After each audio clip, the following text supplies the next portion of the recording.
আসসালামু আলাইকুম। অনেক দিন পর আবার তোমাদের সবার সাথে কথা বলতে চলে এসেছি।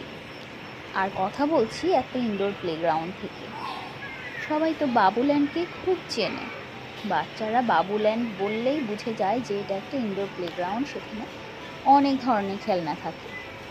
আমি যে প্লেগ্রাউন্ডটিতে আছি এটা হচ্ছে প্লেডিয়াম, এটা উত্তরাতে। এই প্লেগ্রাউন্ডটি নতুন চালু হয়েছে, 2 মান্থ অর 3 মান্থ হবে।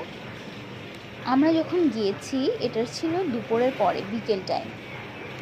সেই টাইমটাতে বলতে গেলে একদম খালিই ছিল প্লেগ্রাউন্ড, কেউই ছিল না, শুধু আমার বাচ্চা দুটোই খেলা করছিল। ওদের একা একা খেলা করতে ভালোও লাগছিল না, কিন্তু আবার এই এত সব খেলনা দেখে ওদের ভালো লাগছিল। অন্য সব ফ্রেন্ডরা যদি থাকতো অথবা অন্য বাচ্চারা যদি থাকতো তাহলে ওদের আরও মজা লাগতো। ওরা সবসময় বাবুল্যান্ডে গিয়ে অভ্যস্ত, কিন্তু বাবুল্যান্ডে এখন তেমন কোনো খেলনা নেই, সব খেলনা নষ্ট হয়ে গিয়েছে। উত্তরা ব্রাঞ্চটার কথা বলছি।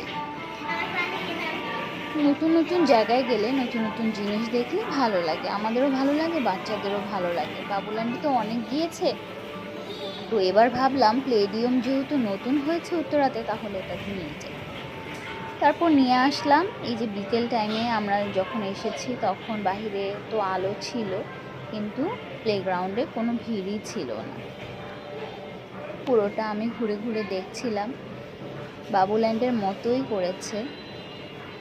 আমার বাচ্চারা খেলা করছিল আর আমরা বসেছিলাম। আর ওদের ক্যান্টিনটাতে এখনও খাবার ওরা রেডি করেনি, শুধুমাত্র মোমোজ আর কিছু কোল্ড ড্রিঙ্কস পাওয়া যাচ্ছিল। আর মোমোজগুলো খুব বেশি ভালো ছিল না, যার জন্য আমরা এখান থেকে কোনো খাবার কিনিনি, শুধুমাত্র কোল্ড ড্রিঙ্কস কিনেছি।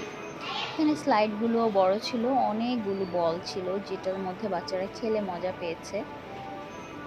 আর এখানের এন্ট্রি ফি প্রত্যেকটা বাচ্চার জন্য হচ্ছে 300 টাকা করে, আর বড়দের জন্য হচ্ছে প্যারেন্টসদের জন্য পার পারসন 150 টাকা করে ছিল।